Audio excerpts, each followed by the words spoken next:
So this painting is called Wild and Scenic. It is a view of the Green River in Echo Park, Colorado, just below the confluence with the Yampa River. And this is one of my most favorite places to go and paint. I've painted other paintings here. A couple of years ago, I did a piece called Silent Echoes from near this location. And what I love about this, aside from the light, is this is a very remote and somewhat difficult to access place. And so it really is, it feels very wild and very scenic, and it never fails to surprise and delight with the effects of light at different times of day and different times of the year. So this was in the late summer. The river was running a little low, and I really liked the way the shapes of the islands as it braids through helped contrast with the wall and the light on it. This painting is called The Beauty Way, and this is Spider Rock in Canyon de Chelly, Arizona. And it's something of an unconventional view of Spider Rock. A lot of the time you see it from above or from further up the canyon. In this case, I was standing basically right behind it. And what I really enjoy about this is in this place and at this particular time, you really got a sense of the idea of the beauty way, which is central to the Navajo spiritual life and, you know, regular everyday Navajo life as well, at least those who follow it. But the legend has it that Spider Woman dwells atop this rock, and that she is sacred to the Navajo because she gave them the gift of weaving and also counseled them to live in the beauty way. So this piece is High Desert Winter, and this is an area about an hour east of where I live in Grand Junction at the edge of the Roan Plateau, which is a very high plateau in western Colorado. And one of the fascinating things about the plateau country in Colorado is the way that water has eroded these slopes into all these myriad little fingers and canyons and things.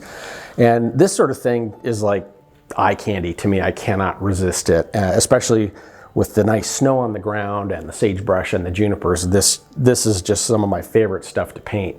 And I really enjoy, in these paintings, really getting into these areas and just finding the subtle variations in the light as it bounces around off the snow. It's just a fascinating effect to observe and a fascinating effect to paint. So this painting is called Each But Once in a Lifetime. And this is an area in western Colorado called Glade Park. It's about an hour from my home, and it's a really amazing place. It's sagebrush and juniper as far as the eye can see, with these sandstone outcroppings that pop up here and there. And we get some fabulous skies in western Colorado, but on this particular evening, it was just a knockout. It was utterly irresistible. And the title derives from a comment that a friend of mine made to me in a conversation a few years ago about how most people tend to take the sky for granted. It's just always there, and they don't really notice it unless it's like doing something annoying, like raining on them or something. But he said, really, in fact, you see each sky only once in your lifetime. And it's always changing, it's always new, it's always fresh. So that really kind of stuck with me. And when I saw this sky, that comment kind of came back in my memory as I was working on it. This painting is called Convergence, and this is actually a view from very close to where I live in western Colorado in the Grand Valley. What you see here is actually one of the many braids of the Colorado River with Colorado National Monument in the background. And this particular evening was kind of magical. There's a lot of different ideas of convergence in this painting. We've got a little bit of a celestial convergence here with the moon and two planets. We've got a part of the river where it's coming together. We've got a convergence of seasons. This monument here is at a convergence point of two canyons, but there's also a metaphorical meaning behind it in the sense that 2019 was a fairly difficult year for me and for my family, and there were some convergences that happened for us that were not always welcome and in some cases very difficult. And so an evening like this, with a moment like this, it just kind of reminded me to be thankful for the days that we have, and to be thankful for the beauty around us that we get to experience every day, and just enjoy being in the moment. So this painting is called Shadows in Light, Shadows in Time. And this is a view of Merrimack Butte and Monitor Butte, which are located in Utah near Moab, on the way up to Dead Horse Point State Park. And this particular view is returning from Dead Horse Point, looking down towards Moab. These are some of the highland areas around Arches National Park in the background here. But the idea for this painting was just these two pieces of sandstone are atop a different layer. This is Entrada sandstone, this is Navajo sandstone.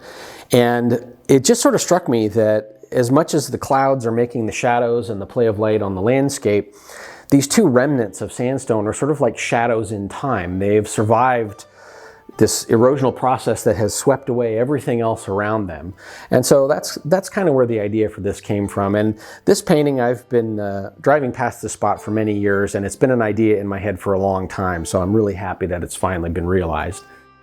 Here we've got a few of the studies from some of the larger works in the show. This is October Sky, the study for Convergence. This is the study for Each But Once in a Lifetime, and this, of course, is the study for Wild and Scenic. This is a study from a painting that was here a little earlier for another show. These are the starting places. These are the initial idea.